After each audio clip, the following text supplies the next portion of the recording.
Welcome to Section 4 of Module 5. Let's review the steps to building loyal customers.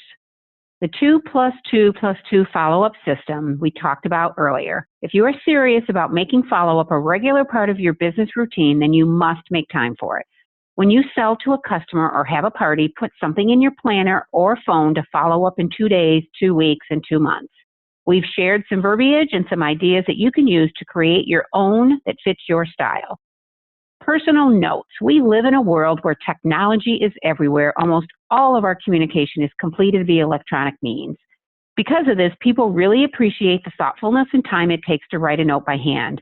Writing a thank you card or other kind of follow-up note doesn't have to take an extremely long time. A quick note thanking them for their business or for hosting is worthy of your time. Be sure to include your business card, of course.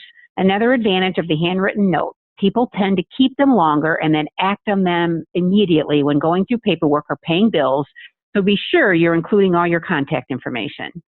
Be persistent. Sometimes it takes more than one follow-up gesture to continue the relationship. Look at 2 things on this sales statistic chart. 48% of salespeople never follow up with a prospect, yet 80% of sales are made on the 5th to 12th contact. All of us get phone calls that we intend to return and don't. We are all busy and don't necessarily give priority to a consultant, even if we are interested in what they have to offer. Your job is to follow up. Good service prevails, and customers will appreciate your intentions when they are directed at them. Use a variety of contact methods, from phone calls to emails to text messages and Facebook Messenger. Find out what means of communication each customer responds better to. Build it into your regular schedule. We mentioned using a reminder in your planner or phone to stay on top of your follow-ups.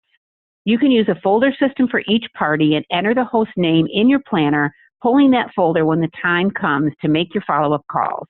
Every so often, go through your customer file and reach out to customers you haven't connected with in a while. You'll find follow-up calls get easier and easier with practice, so don't give up after a few calls because you feel uncomfortable. That feeling goes away as you make more calls. Make notes on their order forms or in your contact management system if you're using technology, so phone calls and communication becomes more personal with references to things that you've learned or know about them. Connect socially. Try to connect beyond doing business. Many of your customers are your neighbors, maybe friends of yours. You may have similar interests or have mutual friends. A lot of times in business, it's who you know that gets the sale. Reaching out and developing friendships is the ultimate way to build those relationships. Lastly, create trust.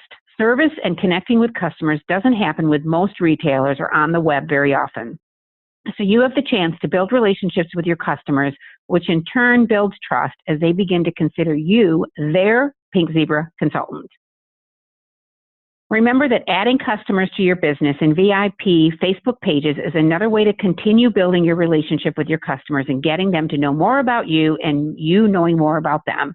When posting, think about things that might be of interest to them or solve a problem. Maybe during wedding season, share an idea for a candle making bar at a shower. In the summer, share green tea and lemongrass as a natural way to ward off mosquitoes. Share an image of a cat with a message like "Litter box got you down." Share a solution to a cat smell in their home, nice and easy. Have fun with national holidays and create fun ideas to decorate or fragrance during the holidays. The ideas with Pink Zebra are endless.